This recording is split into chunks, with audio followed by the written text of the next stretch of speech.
Assalamu alaikum wa rahmatullahi wa barakatuh. Ahlan wa sahlan. Marhaban. Welcome to this video, guys. Let me know if the sound is working. Right, so let me know if sounds okay. Try to make this a bit bigger.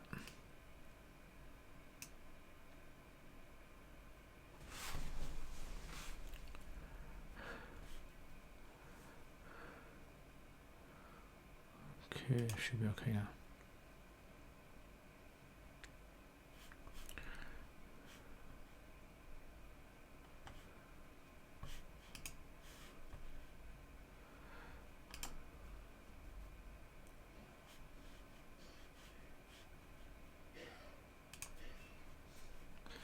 Okay, so can you guys see? Can you guys hear? So let me know, inshallah, then we'll start.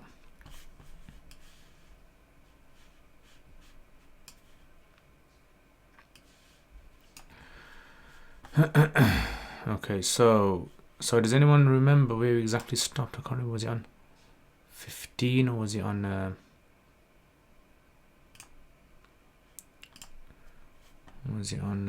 16.15 or 0.16? I'm not too sure. I remember exactly the point.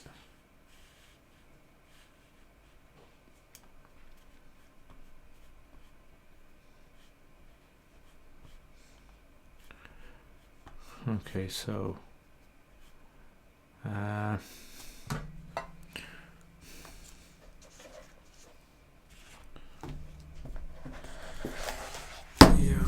let's decide. Okay, I think it was 16, wasn't it? Not too sure. Wa alaikum assalam wa rahmatullah. Ayami and Muzaffar. Ahlan wa sahlan. Marhaban, welcome. Okay, so right, let's start then.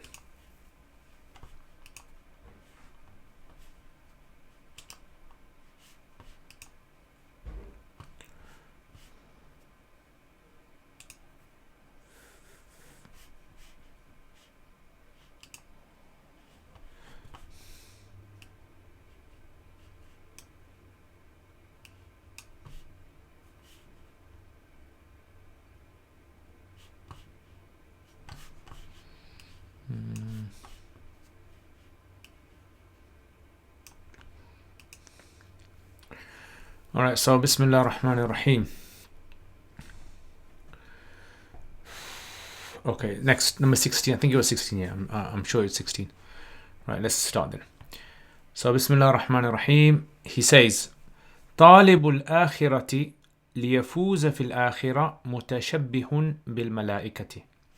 He says, the one who is seeking the akhirah, the one who is seeking the hereafter, in order for him to be successful in the hereafter, he resembles the angels. Yeah, so he has this resemblance with angels in order for him to be successful in the hereafter. So in other words, he's saying that if you notice in people who are seeking the hereafter, there's traits you're going to find inside of them. So certain like characteristics that you'll find inside of them in the worldly affairs that resemble traits that you hear about in angels, yeah, in malaika, like Jibreel alayhi salam, Mikael alayhi salam, these angelic sort of traits. وَطَالِبُ الشَّرِّ, and the person who is seeking evil, right? So obviously what he means by that is people who are not doing things for the akhirah, are doing things for an evil purpose. مُتَشَبِّهٌ بِالشَّيَاطِينَ, this person resembles, he imitates shayateen. So you see in his actions and his words.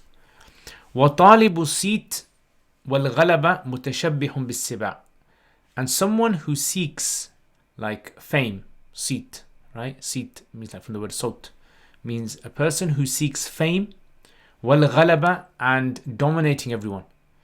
This person مُتَشَبِّهٌ resembles, imitates siba, wild beasts, right? So someone, so he, this is something that you can kind of like in your mind, just think in yourself in today's times.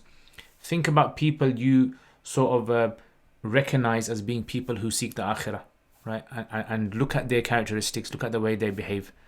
Look at people who do bad things, people who harm others, who steal and are involved in things that are not good for the society. Look at their practice as well. وَطَالِبُ الصِّيت, and look at the people who want fame and like name and fame. These sort of people, مُتَشَبِّهٌ بِالسِّبَعِ, these are people who are resembling siba, wild beasts. So you have this element of like, what do wild beasts do? Wild beasts, like, it's all about survival of the fittest, right? So wild beasts want food for themselves. They want to fulfill their own desires, and they're not really kind of like taking others into consideration.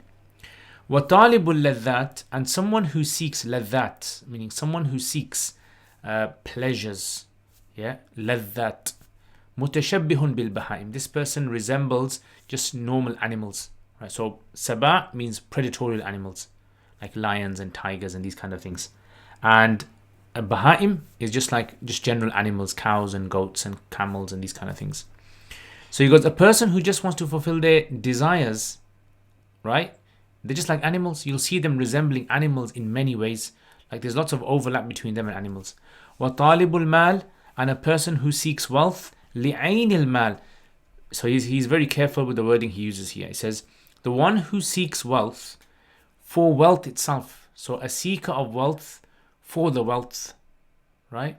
Not a seeker of wealth for a greater purpose. Like some people might seek wealth, but their aim of seeking wealth is, for example, supporting their family or supporting the community or other things. He says the person who seeks wealth for ultimately objective is wealth itself. لا لينفقه, not so that he spends it fil wajibat, in the obligatory sort of places where Islam has instructed him. وَالنَّوَافِلْ الْمَحْمُودَةِ, and highly praised voluntary places of financial support. He says أَسْقَطُ وَأَرْضُ, this person is lower. أَسْقَط means like dropped. This person like dropped low. Or أَرْضَل, and someone who is more radha'il. Remember we translated the word radha'il before. It was, some people said vice, but I don't like that word. Ardhal, it means like someone who is like the lowest of the low, despicable. If there's any other better translations, put in the comments. Min an yakuna lahu fi shay'in min haywan shabahun. So this person is so low, you can't find any sort of resemblance with any creature. That's how low he is. Min an yakuna, that he is, lahu fi shay'in, has any sort of thing which resembles an animal.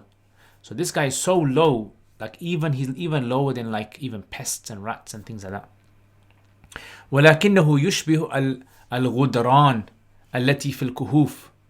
But what he resembles is like غدران. It's like غدران is like a small pool. So if you go mountain trekking and you see like a large sort of like cut off pool of water, collected reservoir, kind of small little reservoir, you call that a ghadir.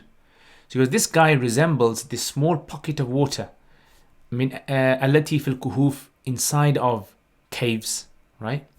في المواضع الوعرة, in locations, in terrain that is very harsh. وعرة means like harsh terrain. So therefore, can anyone get there? No. So there's this fresh water that's located in a very, very harsh, restricted area. لا لينتفع بها شيء من الحيوان, not that any animal can benefit from it. إلا ما قل من الطير, except for a few birds that can get to that location and like drink the water from there. ثم يجفف الشمس, and then the sun will come and the sun will dry out the water because of the heat.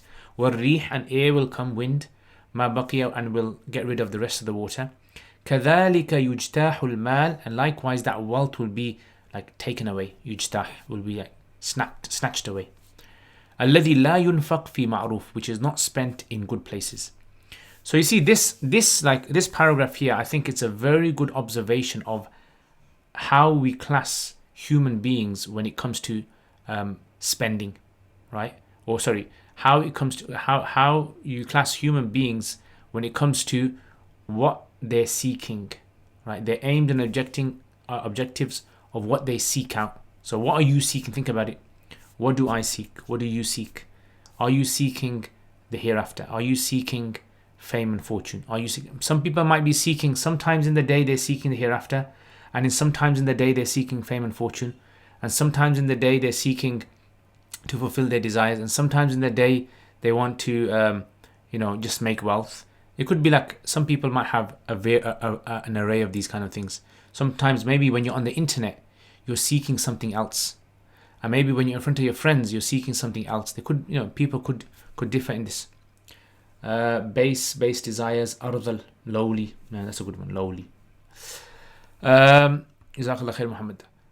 فالعاقل لا يغتبط بصفة يفوقه فيها سبع. So he says that the truly aqil, the person with true common sense and understanding, لا يغتبط, does not become envious بصفة, in any attribute, يفوقه فيها, in which a predatorial animal, سبع, nor a wild an animal, بهيمة, أو جماد, or a non-living object surpasses him in. So in other words, a true person who has a true understanding would never be envious of a lion, or would never be envious of a rat, or never be envious of a wall or a tree. Never be envious of that, because a true person who has a true understanding would never ever want to resemble any of these things. وَإِنَّمَا يَغْتَبِتُ, he says, إِنَّمَا يَغْتَبِتُ, the only thing that he is envious of, بِتَقَدُّمِهِ, in which something surpasses him, fil fadilati, in virtue, التي أبانه الله تعالى, which Allah has clarified, بها عن موجب الهوى, which Allah has clarified, or Allah has, abana can here mean separated as well, and mujib al-hawa, the thing that necessitates desire, like carnal desire. فَلَمْ يَبْقَ إِلَّا اسْتِعْمَالِ النَّفْسِ لِلنُّطْقِ. The clarity of this is not very clear. إِلَّا اسْتِعْمَالَ النَّفْسِ لِلنُّطْقِ الْمَوْضُوء فِيهَا الَّذِي بَانَتْ بِهِ. Okay, so فَلَمْ يَبْقَى, so nothing remains, إِلَّا اسْتِعْمَالَ النَّفْسِ, except using the nafs, لِلنُّطْق, to be able to speak, al-mawdu' fiha, which has been placed inside of this human being, الَّذِي بَانَتْ بِهِ عَنِ الْبَهَائِمِ. So this being able to communicate and speak is something which humans separate themselves, are clear, بَانَتْ بِهِ عَنِ الْبَهَائِمِ, from animals and insects and wild beasts. Yeah, so what is he trying to say? So in other words, the thing that he should be envious of is the unique characteristics that Allah has given human beings that animals don't have, basically. That's what he's saying. So if you look at an animal, does animal have strength? Yes. Should humans be envious of animal strength? No. Do animals have speed? Yes. Should humans be envious of speed? No. Do animals have collectives and groups? Yes. So should we be envious? No. What should we be envious of? Those things which are unique in human beings that animals don't have. For instance, like speaking, the ability to be able to speak. That's something which humans are unique in. Animals don't have that. So this is again some very pertinent advice that he's actually giving all of us, which is that we need to recalibrate our moral compass. We need to recalibrate where we're going in life. Like what is it that we're after? Is it really worth going after something which is found in animals as well? Or should we be utilizing this few years that we have on earth to do something which focus on those skills that humans are unique in? Yes, obviously we need to eat. We need to fill our desires. We need to fulfill our desires. We need to, sometimes maybe even we just want to be famous. That's something natural. But we need to utilize these and use these where they are necessary, and the rest of the time we utilize the skills that Allah has given us. Okay, number 8. Actually, my mistake. I've done another one again. Right, so I accidentally skipped a page, so we have to go back. So, okay. إنما يغتبط بتقدم الفضيلة التي أبانه الله تعالى. So he only is envious of that thing which he is surpassed in, which Allah subhanahu wa ta'ala has clarified of the virtue. And okay, this is where I missed out. So unfortunately, sorry, I apologize again. And السباع والبهائم والجمادات. So those things which are humans are unique in from any predatory animal, any animal and any like object. وهي التمييز, and this is the ability to be able to differentiate. الذي يشارك فيه الملائكة. And this is where humans resemble angels. So angelic attributes are the total antithesis, the opposite of animal characteristics. So if you think of anything that animals have, angels are going to be total opposite of that. Yeah, animals are created from the earth. Angels are totally opposite of that. They're created from light. Yeah, and animals fulfill their desires. Angels don't fulfill their desires, and so forth. فَمَنْ سُرَّ بِشَجَاعَتِهِ. So therefore, whoever is pleased, is happy with his bravery, التي يضعها في غير حقها, which he uses in other than that which is for the sake of Allah. Like if you use your bravery to rob someone, or if you use your bravery to backbite someone, or if you use your bravery to sort of mock someone, or if you use your bravery to destroy someone's life, then he says فَلْيَعْلَمْ, then the person should know أَنَّ النَّمِرْ أَجْرَأْ مِنْهُ, that a tiger or a leopard is braver than him. وَأَنَّ الْأَسَدْ وَالذِّئْبْ وَالْفِيلْ, and that the lion and wolves and elephants are braver than him. Yeah, أَشْجَعْ مِنْهُ.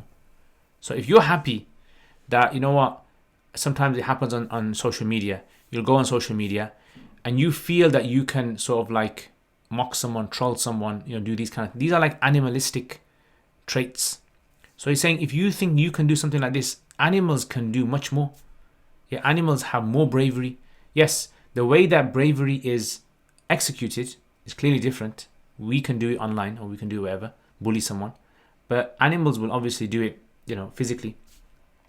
So he's saying, why is a person so happy with bravery, this type of bravery? وَمَنْ سُرَّ بِقُوَّةِ جِسْمِهِ, and whoever is happy, is pleased with the strength of his body, فَلْيَعْلَمْ, then this person should know أَنَّ الْبَغْلَ, that mules, وَالثَّوْرِ, and bulls, وَالْفِيلِ, and elephants, أَقْوَى مِنْهُ جِسْمًا, are stronger than him in their body. وَمَنْ سُرَّ بِحَمْلِ الْأَثْقَالِ, and whoever is pleased and is like elated with the ability to be able to carry loads of weight. Like some people, they'll just go to the gym and they'll put loads of weights on a bar. Like if you're happy that you can pick up lots of weights, فَلْيَعْلَمْ, then know أَنَّ الْحِمَارَ أَحْمَلْ مِنْهُ, that donkeys can actually carry more than them. وَمَنْ سُرَّ بِسُرْعَةِ عَدْوِهِ, and whoever is pleased and is like, proud of this, that he can run fast. سُرْعَةِ عَدْوِهِ means running. فَلْيَعْلَمْ, then this person should know أَنَّ الْكَلْبِ وَالْأَرْنَبِ, that dogs, arnab, and rabbits, أَسْرَعْ عَدْوًا مِنْهُ, are much faster than him. And this is something I saw today, that even the fastest that I was riding my bike, a dog was actually faster than me. He was trying to chase me. So I just put my foot down and just tried to go, but the dog was faster than me. So in other words, if you're kind of like putting all your effort just to make yourself faster for no reason, he goes, know that animals are faster than you. وَمَنْ سُرَّ بِحُسْنِ صَوْتِهِ, and if someone is pleased with the beauty of their voice, فَلْيَعْلَمْ, then know أَنَّ كَثِيرًا مِنَ الطَّيْرِ, that many birds out there, أَحْسَنْ صَوْتًا مِنْهُ, have more beautiful voices than them. وَأَنَّ أَصْوَاتِ الْمَزَامِيرِ, and the sounds that are made from musical instruments, mazamir, أَلَذُّ وَأَطْرَبُ, are more pleasurable, and أطرب means more like, what's the word in English? When you hear something which is very melodious, and then you get that kind of feeling inside. What's that feeling they call it? That's called tarab basically. So you get this kind of feeling when you listen to music or something. He says, أطرب منه من صوتي. فأي فخر, so he says, then what pride, or أي سرور, or what happiness فيما تكون is there, تكون في هذه البهائم, in these animals, متقدمة, if these animals are surpassing this individual له. Like, why are you so happy for? So yeah, again, he is really kind of hitting home, and this is where, self-rectification. Self-rectification is where a person is, soothing. That's okay. Not exactly soothing. It's like it kind of makes you jump a bit. Yeah. So soothing would mean relaxing. It's not relaxing. Tarab means like when a person listens to music inside, they just feel like jumping, and it's that kind of sensation. So in other words, this is like I said, this is where it's very important for us to listen to criticisms about ourselves. If you really want to benefit yourself, if you really want to self-rectify yourself, you need to be able to listen to criticisms. If you are not willing to listen to people criticize your actions and your statements, then you're not going to self-rectify.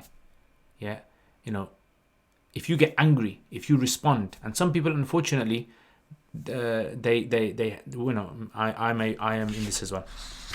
Some of us, unfortunately, what we tend to do is we tend to fall into this category of selective. We have selective spirituality. Yeah, selective self-rectification. Like if someone we look up to, like a sheikh or something, if they were to tell us we're doing wrong or we should be doing this, we know, sami'na wa ata'na, we listen to them. But if our parents say to us, or if someone else says it to us, then no, we don't want to listen. It's like we kind of like react to them, right? So this is where we have to have a balance. Yeah, we have to be able to accept criticism across the board. Yes, sometimes criticism is not needed, and that is something where it's wrong, right, for people to say that kind of stuff. But the point is that when we have such criticism, which is criticism for the sake of criticism, criticism for the sake of criticism, that's something which is something that we have to we tell people that it's wrong. But criticism which is going to rectify us.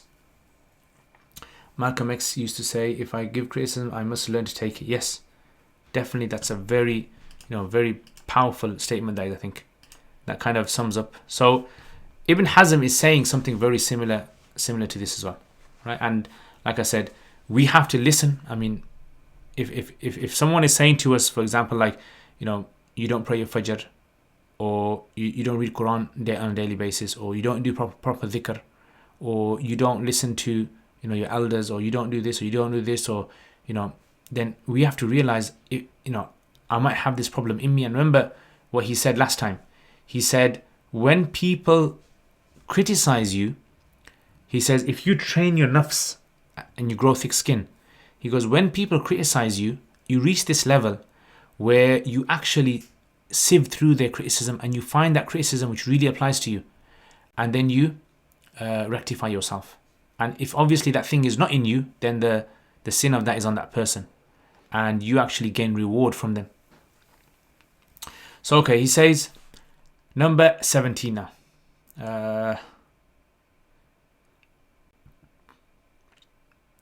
So lakin man qawiya tamyizuhu. Let's just finish off. He goes, however, someone whose tamyiz, ability to be able to differentiate between things, wattasa'a ilmuhu, and his knowledge expands. Knowledge is very important. If you want to self-rectify yourself, without knowledge, you're going to end up innovating, and you're going to end up doing things which are contrary to the Sharia. وَحَسُنَ عَمَلُهُ, and actions become beautiful. فَلْيَغْتَبِتْ بِذَلِكَ, then this person should be envious of that. Yeah. So if you see someone and their behavior is very good, actions are very good, and their knowledge is very good, and the way that they behave, you don't see any resemblance with any sort of animalistic traits, he says you should be envious of that. فَإِنَّهُ لَا يَتَقَدَّمُهُ فِي هَذِهِ الْوُجُوهِ, because no one in the world is going to surpass this person except malaika wa khiyarun nas, and the best of people. Yeah, obviously the prophets were the best of people. Look at the practice actions of the prophets. The prophets were the furthest away from people in resembling animals, right? The furthest in their behavior. And so this is why we follow the ways of the Prophet ﷺ, because we believe that this is the most balanced and ideal way of living your life. Okay, number 17. قول الله تعالى وَأَمَّا مَنْ خَافَ مَقَامَ رَبِّهِ وَنَهَى النَّفْسَ عَنِ الْهَوَى فَإِنَّ الْجَنَّةَ هِيَ الْمَأْوَى. as for the person who fears the station of his Lord. وَنَهَى النَّفْسَ عَنْ الْهَوَى, and they prohibit, they stop their nafs from fulfilling its desire. فَإِنَّ الْجَنَّةَ هِيَ الْمَأْوَى, then for this person, in that case, Jannah will be the abode of that person. May Allah make us of that category. He says this ayah, جامع, it's encompassing لكل فضيلة, all the virtues of human beings. So if someone was to say to you, what is the key to human beings? Yeah. So what is the key to human beings? Right? What's the kind of like thing that you can access human beings directly? Like what is the key that you can get right into the main sort of like components that will make human beings the best human beings? So he goes, this verse sums it all up. Why? He says, because لأن نهي النفس عن الهوى, because prohibiting the nafs from its desires, هو ردؤها, is where a person stops themselves, عن الطبع الغضبي, from the like from the natural rage that a person has. Yeah, طبع الغضبي, the like the what's the word for it? I don't know, angeristic. I just made up a new word there. So what would be a good word for that? Right, that anger sort of like nature. So we all have inside of us anger inside of us, and some of us just have it just naturally. وَالطَّبْعَ الشَّهْوَانِ, and this sort of like desirous sort of like nature. These are two things that he mentions here. So human beings, we all have these two things, you can imagine.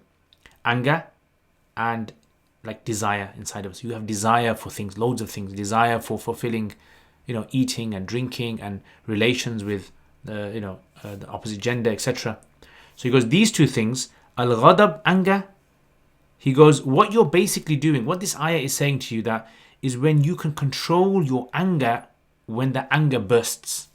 Yeah, so when the anger peaks and you can control it at that moment, or when your desire inside it peaks, like the desire that which is in the haram place, the desire in the halal place, it's very, very, very admired, right? It's something obviously which is rewarding. But the desire in the wrong place, if you can control that peak, like imagine your daytime and you got these two charts, anger and desire, and sometimes they go up and sometimes they go down and sometimes like they fluctuate. So when they peak, notice when they peak, you should be like a believer, and this is what he's indicating towards. A believer needs to be aware of these peaks and troughs. So when it starts to peak, you need to focus on how to control it. Aggressive instincts. Excellent. That sounds excellent. MashaAllah. Very good translation. Aggressive instincts. But not just aggressive, a bit of like anger in there as well. So, but aggressive, we're going to use aggressive instincts.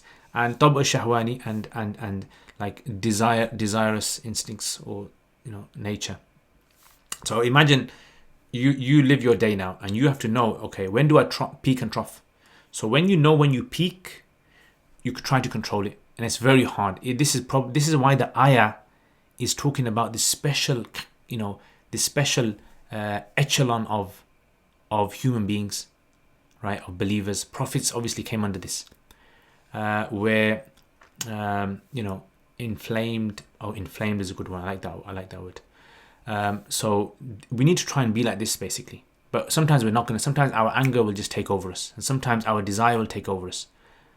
He says, لِأَنَّ كِلَيْهِمَا, he says, because both of these two things, anger and desire, واقع تحت موجب الهوى, they fall under what's necessitated from like carnal desires. So carnal hawa in your body. When we say this person is following his desires, we're talking about hawa. So he says hawa actually necessitates these two things. Sometimes the hawa will push anger, and sometimes the hawa will push desire. Like for example, let's say you're driving down the road and someone, is kind of driving awkwardly. At that moment, what will peak? Anger, clearly, isn't it? So you got to control your anger at that moment.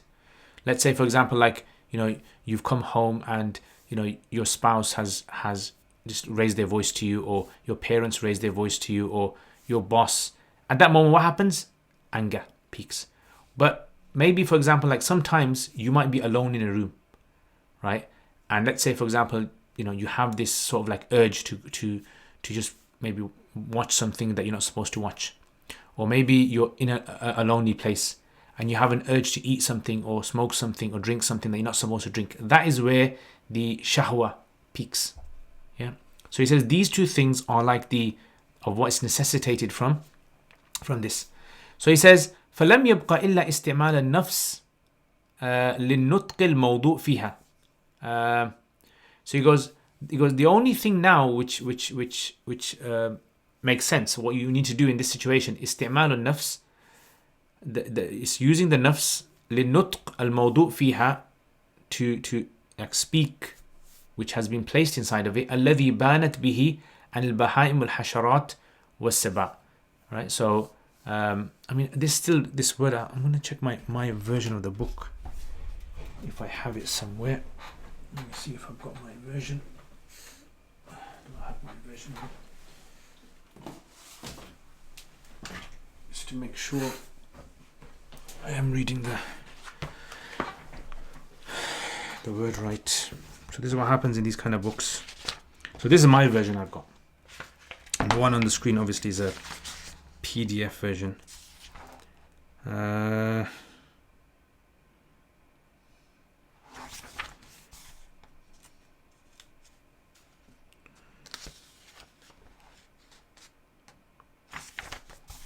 Okay.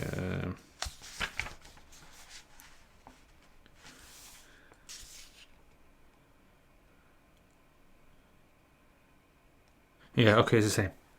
إلا استعمال النفس للنطق الموضوع, using the nafs للنطق الموضوع, to articulate that which has been placed inside of it, which separates human beings from animals and wild beasts. There's a few text changes in the books here. Yeah, probably. I mean, unfortunately, this is the only PDF version I could find. But I would have really liked to use this one. If I had a PDF of this version, I would have preferred to use this. Okay. All right. So again, what do we learn from this section number 17? We learn about this idea of controlling our nafs. Very, very important to control the nafs. And again, how do you control your nafs? You can only control your nafs is when you're like acute, when you're very sensitive to the changes of your anger and your shahwa levels. Right? You've got to be very sort of like aware of those. Okay, number 18. قول رسول الله صلى الله عليه وسلم. The statement of the Prophet صلى الله عليه وسلم للذي استوصاه, for the one who requested advice from him. So a man came to the Prophet صلى الله عليه وسلم and he said, O Messenger of Allah, he said, give me advice. So he said, لا تغضب. He said, don't get angry. وأمره عليه السلام. So remember, imagine this. Someone comes to the Prophet صلى الله عليه وسلم and says to him,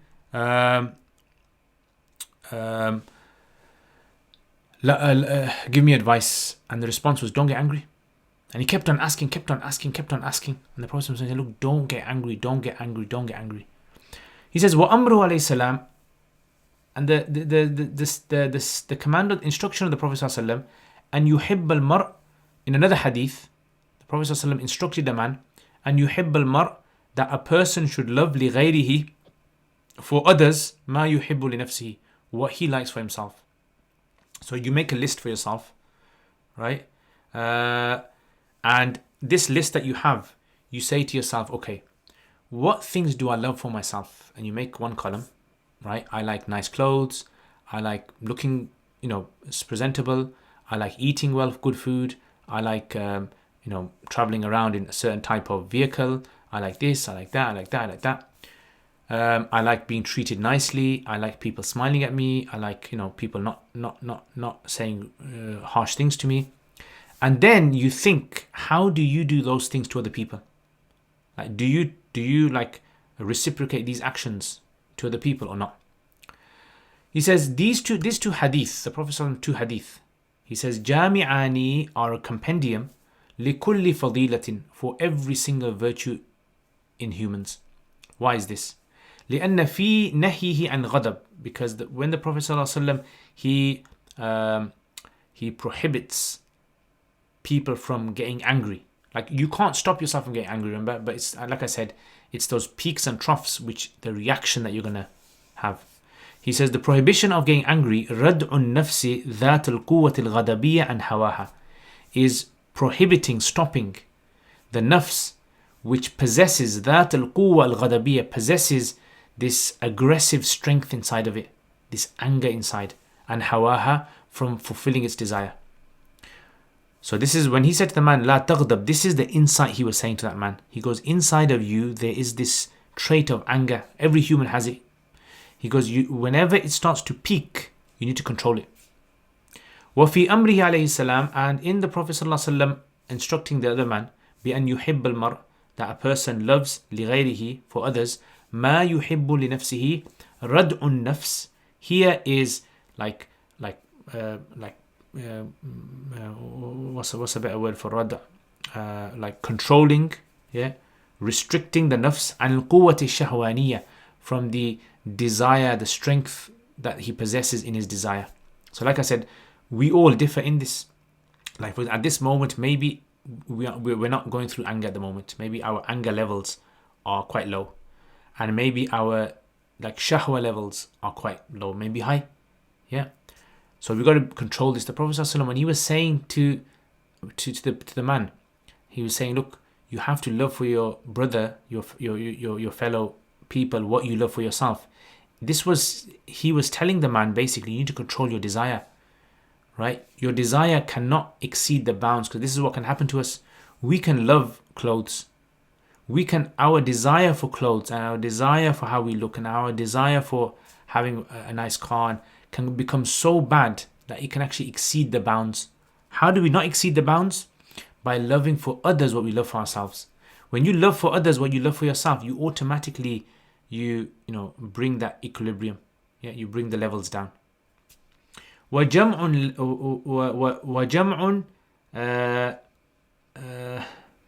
what's that? Okay, I have to check the book. Can't read this.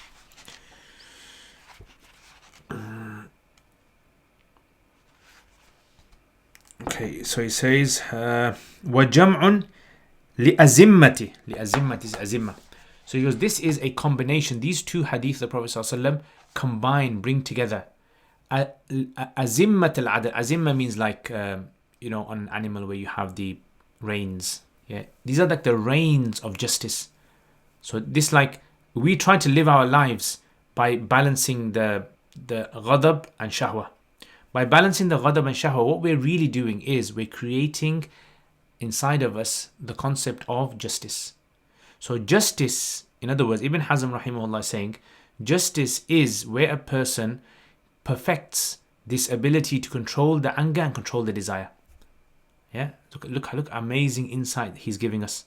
Right? If you think about it, we've heard about, sheikhs give talks and scholars speak about anger and desire and this and that, but we don't seem to be able to kind of sit down and say, okay, how do I achieve this? What's the exact sort of workings of this? So the workings he's saying is this. It's basically, he goes, this is what you need to do. الذي هو فائدة النطق. This is the benefit of expression. الموضوع في النفس الناطقة, which has been placed by Allah subhanahu wa ta'ala. And nafs al-natiqa simply means inside of human beings. And nafs al-natiqa is a way of describing human beings. Humans, those creatures that speak. Okay, so what do we learn from this number 18? We learn about these two hadith. Very important to understand these two hadith and to understand how we sort of go about.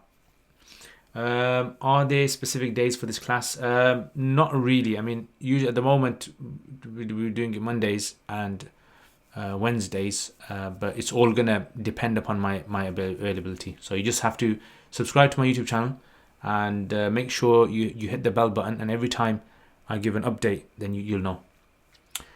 But the recordings are all available. Okay, number 19 now. He says, رأيت أكثر الناس, he says, Ibn Hazm says, I saw most people, إلا من عصم Allah, except for those who Allah has saved. But most people, besides them, he says, وَقَلِيلٌ مَا هُمْ, the people that Allah has saved are very few. He goes, but most people يَتَعَجَّلُونَ الشَّقَاء وَالْحَمْ وَالتَّعَبْ لِأَنفُسِهِمْ فِي الدُّنْيا. These people are hastening, are rushing in wretchedness, in worry, in exhausting themselves, لِأَنفُسِهِمْ, for themselves in the world. وَيَحْتَقِبُونَ عَظِيمَ الْحَمْ. يَحْتَقِبُونَ, and they're storing away عَظِيمَ الْإِثْمِ, the great sin, al-mujib lin-nar, which necessitates the fire في الآخرة. بِمَا لَا يَحْظَوْنَ مَعَهُ بِنَفْءٍ أَصْلًا, by which they are not like receiving any share of benefit at all. Yeah. Min niyatin khabithatin. What does he mean by this? So basically what he's saying is, he says most people out there, most humans I've seen walking on the face of the earth, he says they seem to not have this ability to be able to control themselves. And they're hastening things. And those things are wretched. Those things cause worry and concern for themselves. Those things exhaust themselves. He goes, all these things are necessitating great sin, which is slowly paving the way for the fire of Jahannam in the hereafter. And they're not benefiting anything at all. Like what kind of things? Min niyatin khabithatin. Like for example, dirty intentions, bad intentions, like filthy intentions that they have. Yadibuna alayha. Yadibuna alayha. They are silent about. Like what? Min tamanni al-ghala al-muhlik lin-nas. For example, like some people, they wish the prices would go up of things. This is just an example. Tamanni al-ghala, they are wishing for, high prices, which will kill mankind. So there's some people out there, these have such bad intentions that they might wish that, I wish the prices of these things go up so that poor people will find it extremely hard to, and the rich people will become richer. This is an example of it. وَلِلصِّغَارِ من تمني الغلاء المهلك للناس وللصغار, that destroys people and more specifically the infants, children. Children are the ones that suffer the most. وَمَنْ لَا ذَنْبَ لَهُ, and the ones who have no sin at all. So unfortunately there are people out there that are so greedy. I mean, example of this in our times would be like, people who are, like the ones who are becoming richer and richer and richer without helping, people in the lower classes. He says, وَتَمَنِّي أَشَدَّ الْبَلَاءِ, and number 2, he says, those people who wish for أَشَدِّ الْبَلَاءِ, like the worst calamity to befall those people, لِمَنْ يَكْرَهُونَهُ, for that person who people hate. وَقَدْ عَلِمُوا يَقِينًا. So this is like a bad thing he's saying, right? You shouldn't be wishing for something bad. وَقَدْ عَلِمُوا يَقِينًا أَنَّ تِلْكَ النِّيَّاتَ الْفَاسِدَةِ, and these people know that those like wrong intentions, لا تعجل لهم شيئا مما يتمنون. This bad intention, having this bad intention, will not change anything. Right? Just having an intention won't change anything. Or yujibu kawnahu, or it will not necessitate something to come into existence. وَأَنَّهُمْ لَوْ صَفَّوْا نِيَاتَهُمْ, and that if they had purified their intentions, وَحَسَّنُوهَا, and had beautified them, لَتَعَجَّلُوا الرَّاحَةِ, they would have been at peace. So in other words, basically what he's saying is there's some people who stress themselves out so much. Why? Because of their filthy intentions that they have for the people. Bad intentions, and it just leads them day in, day out. They stress more, they get agitated, blood pressure goes up, they get, really annoyed. And he goes, these people are necessitating for themselves this kind of a thing. And in reality, they're, if they think about it, this their intentions. Yes, if they do actions, that's going to harm other people. But if they simply just have just the intentions, his intentions can't do anything. He says, but if they had purified their intentions, وَتَفَرَّغُوا بِذَلِكَ لِمَصَالِحِ, and had freed up themselves, and freed up themselves, أُمُورَهُمْ okay, have I missed something? وَتَفَرَّغُوا لِمَصَالِحِ أُمُورِهِمْ, and had freed up themselves for the interests of the welfare of the interest people. He says, وَلَقْتَنَوْا بِذَلِكَ, these people would have benefited, like gained, عَظِيمَ الْأَجْرِ, great reward fil ma'ad, in the hereafter, مِنْ غَيْرِ أَنْ يُؤَخَّرْ ذَلِكَ شَيْئًا, without anything being delayed from them, مِمَّا يُرِيدُونَهُ, what they want, وَيَمْنَعْ كَوْنَهُ, and without that thing coming into existence. So basically what he's saying is that, these types of people, all they have to do is correct their intentions. if you correct your intentions, sometimes, like for example, you might see someone on social media and you're extremely jealous of them and you wish that this person would die, or you wish this person would get some really bad illness. Or for example, you might see a particular country and you wish that the prices would go up so the people suffer. You have no control in this, obviously. That's a separate matter, that is. If you had a control, then that would be a greater sin. But what he's saying is, all these people have to do is stop having these bad intentions. Just live in peace with yourself. Don't have any bad intentions for people. Have good intentions. So if you have good intentions, you'll get reward for it. And what you're hoping for, nothing will be affected. فَأَيُّ غُبْنٍ أَعْظَمْ مِنْ هَذِي, which type of deception is greater than this state, حال التي نبهنا عليها, which we have highlighted. وَأَيُّ سَعْدٍ, and which type of success is أعظم than the one, greater than the one, التي دعونا إليها, which we're inviting people towards. Yeah, and all you have to do is just control yourself. Yeah, control yourself in times of when this also involves that shahwa side, right? You want harm to come to someone. Try to want good for people. And I see this a lot in where Muslims want to compete with one another. So unfortunately, I don't want to obviously kind of bring in names of people and places, but think about this. Like for example, let's say there is an institute for learning, and this one institute for learning wants other institutes for learning to suffer, right? Because let's say COVID-19 happened and they're happy and they want others to suffer and they want to go ahead. Or for example, let's say there's a Muslim charity and they want other Muslim charities to suffer because of what's happening and they want themselves to do well. Or, let's say for example, there's a family and they want the other family's children to have to suffer because there's no school and not get educated, and they want their children so he's saying basically, because this is something which is all it's going to do is just increase a person's stress, and it's going to pave the way for the fire of Jahannam. And easier than that, just want good for people. Yeah, have purified intentions and want good for others. He says, إذا حققت مدة الدنيا إذا حققت مدة الدنيا لم تجدها إلا. He goes, if you really investigate in the period of time that you'll be living in the dunya, لم تجدها إلا, you'll only find it except الآن, right now. So in other words, when people say, average human being lives for 80 years or so, he goes, that's not true. He goes, in reality, the only period that you can be certain of is now, الآن. الذي هو فصل الزمانين فقط, which is the barrier, the partition between the two time zones, past and future. Yeah. So past has gone, future is coming, and what separates past and future? Now. So he says, if you really think about it, the only duration that you really have, that you can 100% guarantee that you have, is now. You're alive now. That's the only thing you can guarantee. أما ما مضى, he says, as for the time that has passed, وما لم يأتي, and that which has not come yet.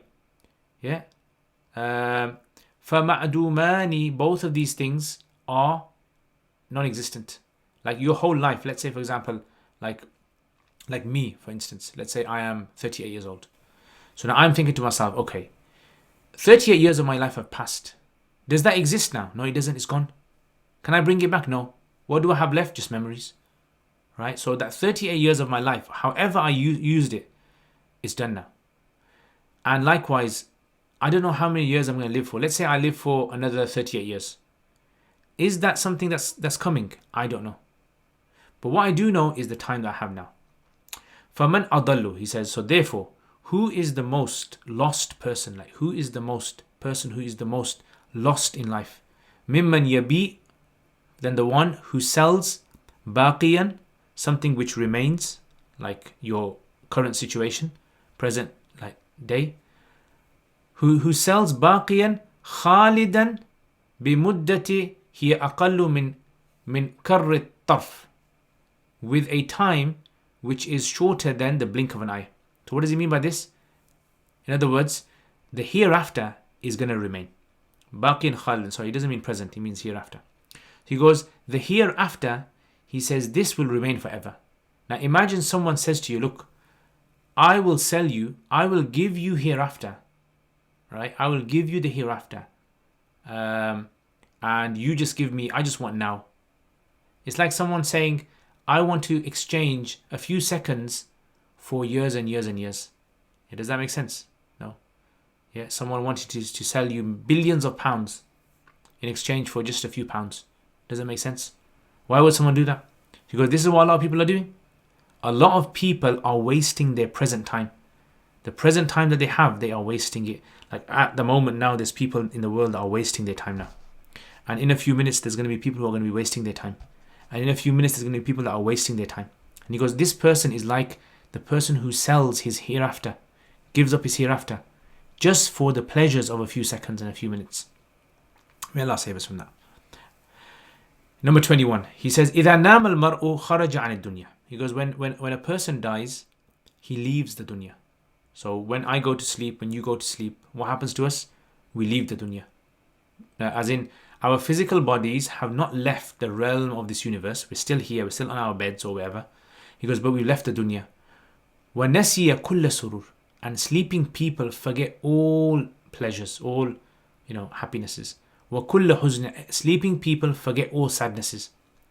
So, فَلَوْ رَتَّبَ نَفْسَهُ فِي يَقَظَةِ عَلَى ذَلِكَ. If a person was to organize his life himself when he's awake, if a person was to organize themselves based upon that, أيضا لَسَعِدَ السَّعَادَةَ التَّامَّةَ. This person would have lived the most successful life, like the most perfect successful life. So in other words, what is he saying? He's saying that if you live your life where you don't indulge in long-term happiness and you don't indulge in long-term sadness, you're going to feel happy, you're going to feel sad, but treat your happiness and sadness like you would if you were asleep, right? So if a person slept for 80 years of their life, right, they wouldn't get stressed. So he's saying the same thing over here. He goes, if you organize your life, you get happy, yes, but then you don't use that happiness, you don't try to kind of feel that happy pleasure you have inside every single day, every single minute, every single second. And, you don't carry on, what's the word for, prolonging in your sadness. Yeah. You just carry on with your life. He goes, this person, it's very hard. You can't achieve this because it's very difficult. Even the prophets of Allah used to feel happy, and even the prophets of Allah would feel sad. But the difference is what? Is that this would not be something that they would try to prolong, because they knew the world that we're living in today, this life that we have, is just a short while. So what's the point of just trying to be happy in this world all the time? Now, this does not mean that we kind of give up on happiness and we live lives of seclusion and we go in the mountains. And no, it doesn't mean that. Yes, enjoy yourself, definitely, but don't make that the priority of your life. Priority of your life should always be, like we said before, something which is greater than your nafs, the pleasure of Allah subhanahu wa ta'ala. Okay, finally, number 2, and then 22, and then we finish on this one. He goes, Man asa'a ila ahlihi wa jirani fahuwa asqatuhum. He says, any person who treats badly his family and his neighbors is the worst of them, is the lowest of the low, the asqat, right? So remember we said before about the asqat person, the person who is the asqat person is worse than any animal, because no animal even behaves like this. So he goes, a person who is asa'a su, who does bad to his family, whether it's his wife or husband or parents or children or brothers and sisters, etc., or jiran or neighbors. You live in a house or somewhere and you're bad to your neighbors, you're rude to them, you don't consider them when you wake up in the morning or when you go to sleep at night, and when you drive your car, etc. He goes, this person is the worst. He goes, وَمَنْ كَافَأَ مَنْ أَسَاءَ إِلَيْهِ. Then he goes, whoever deals equally, whoever responds equally with a person who has treated them badly, فَهُوَ مِثْلُهُمْ, then he's like him. So if someone is bad to you and then you are bad back to them, right? If someone says the F word to you and you say the F word back to them, or if someone slaps you and you slap them back, he goes, then you're the same as them. He's not saying this is wrong, but what he's saying is that you're no better than them. You're just the same as them. You haven't really kind of lifted yourself, transcended above them. وَمَنْ لَمْ يُكَافِئْهُمْ, because but if a person does not respond to them equally, بِإِسَاءَتِهِمْ, by being bad to them, فَهُوَ سَيِّدُهُمْ, then this person is going to be their master. Right? He will have an upper hand over them. And this is something that we see in life as well. Like when people are bad to us, and we just say, look, it's okay, I forgive you. Like we've seen this on social media quite a few times where, someone on the media, maybe someone's killed someone's child or something, and that person in court has forgiven them. I say, I forgive you for the sake of Allah. Like even non-Muslims see this as an amazing characteristic. Right? That person now automatically is recognized as being of a lofty position. Yeah, and the Quran also indicates this as well. Yeah, and says that وَمَا يُلَقَّاهَا إِلَّا ذُو حَظٍّ عَظِيمٍ, that the only person that reaches this status, this level, is a person who has a great status in the eyes of Allah. Yeah, and this is very, very hard. I mean, I would admit it. This is probably the most difficult thing, because I've been in situations where someone has said something to me and I've flipped and I've said the same thing, or maybe even worse back to them. Or for example, I've said the same to them, or anything like that. And very few times have I been in situations where I have just stepped down. And even in the Prophet ﷺ, when Abu Bakr radiallahu anhu, there's a narration where he, there was a man that was verbally abusing Abu Bakr radiallahu anhu, and the Prophet ﷺ was smiling. And then this man, Abu Bakr, then started responding to him. Right? So what the guy was saying, Abu Bakr was responding. So when he responded, the Prophet ﷺ's face changed and he walked away. So later when Abu Bakr went after the Prophet ﷺ and asked him, what's wrong? How comes you walked away? He said, because when you were silent, he goes, Allah had deputed an angel who was responding on your behalf. But when you started to respond, he goes, the angel went and a shaitan came. And he goes, wherever there's shaitan, I walk away. So this shows that it's something to work towards, definitely. This is something we have to train ourselves to reach this level. Again, many of us, I would say, this is my own sort of input. Many of us suffer from selective moral ground. So when it comes to certain people, we'll be very sort of patient and calm. But when it comes to other people, we'll lose it. Right? But the idea is that you try to do this with everyone. When the Prophet ﷺ, when the Bedouin came to him and grabbed him by his clothing and scarred his neck, and the Sahaba were about to punch him, and the Prophet said, no, don't do anything, let him speak. Yeah, and he goes, this person has a right to speak, and he listened to his what he had to say. Again, this was the Prophet ﷺ with his high moral ground for everyone in every situation. Yes, when it came to certain times when the Prophet ﷺ had to speak up against atrocities and oppression and respond physically or verbally, then that was something that fell under the instructions of Allah. Yeah, that Amar bil Ma'ruf Nahy Anil Munkar, this falls under that. But besides that, these kind of normal things that we get into problems with people, we have to try and work on ourselves. فَهُوَ سَيِّدُهُمْ وَخَيْرُهُمْ, the person is their Sayyid, their leader, and the best of them, وَأَفْضَلُهُمْ. May Allah subhanahu wa ta'ala give us this amazing status. Alhamdulillah, we finished one chapter. That was the first chapter. This is now the second chapter. Next time, inshallah, hopefully Wednesday, hopefully we'll start this chapter, inshallah. So there's lots of lessons to learn from this. So what I would advise is watch this video again. Yeah, watch it again. Just make notes for yourself on things that you think that I need to work on, and that's how you sort of try to and also you ask Allah subhanahu wa ta'ala. Yeah, you pray to Allah, you make dua to Allah that Allah gives you this sort of traits inside of you. Okay, we finished there. Jazakumullah khair. If there's any questions, you can leave the questions in the comments, inshallah.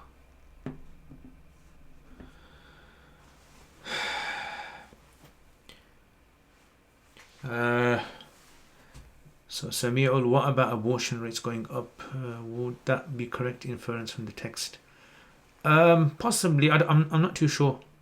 I think what he's kind of referring to is just intentions of people, not like people doing bad. People doing bad is a different thing. That's totally wrong. Sallallahu wa sallam daiman abadan. Ameen. The hour went very fast. Alhamdulillah. Very fast. It's very enjoyable, this book is, I think.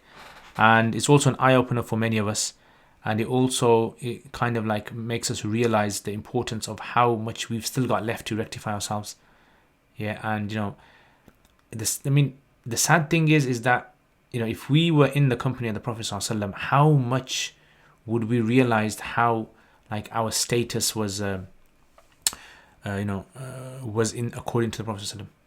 Yeah, if you think about it, like what would the Prophet ﷺ think about us if we were in his company? Like there were people in Medina, many Sahaba who considered themselves like munafiqs. When they would sit in the company of the Prophet ﷺ, they saw themselves as so low because his noble, sublime characteristics were so amazing that it would shine like a bright light in their lives. But then when they were away from him, they used to see the darknesses of their own like actions.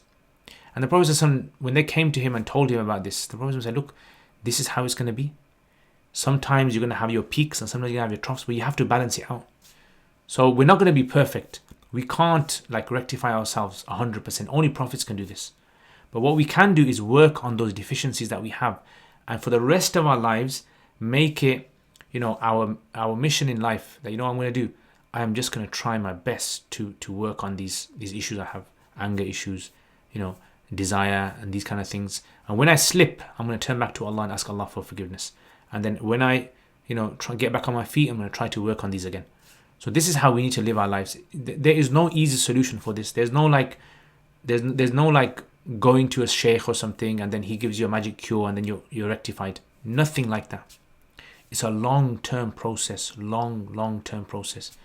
It's the hardest thing to rectify. And this is why Allah in the Quran mentions about أَمَّا مَنْ خَافَ مَقَامَ رَبِّهِ وَنَهَى النَّفْسَ عَنِ الْهَوَى فَإِنَّ الْجَنَّةَ الْمَأْوَى. This is like, he says, this like brings together all the amazing virtues of a human being. Shaykh, if you lose your temper, what's the best way to make amends? If you ask me, what I do is, if I lose my temper, I just apologize to the person. Try to apologize to the person, make dua for them. Try to realize that, look, you might have, like, for example, like situations which increase your anger. Like there might be foods that you eat that increase your anger. If you're angry from before and you know that a particular situation is going to make you aggravate your anger, don't go for that situation, right? Like maybe, for example, you're a teacher, you're angry because of something's happened at home and you're going to go for class. Just take a break. Just go read 2 rakats of nafil somewhere. Just go for a little drive. Go for a little walk. Yeah, take a breather, breathe, and then go for that. Yeah, because what you have to realize is anger is not something that switches off. Anger is something you have to find patterns in your anger. You got to find patterns, and in different people, anger manifests in different ways and different times of the day and night. And likewise, desire as well. Shahwa is one of the things. So for some people, like for example, being alone in a room with a mobile phone or with the internet, it might sort of like spark some types of shahwa, which, like a craving for something. Or for example, like maybe if someone is far away from their family in a place where no one knows them, it might crave another desire inside of them, which is something that they should control. These kind of things. So what I would say is we need to become, like, through these lessons, or not just this lesson. You can like benefit from other people as well and other books as well.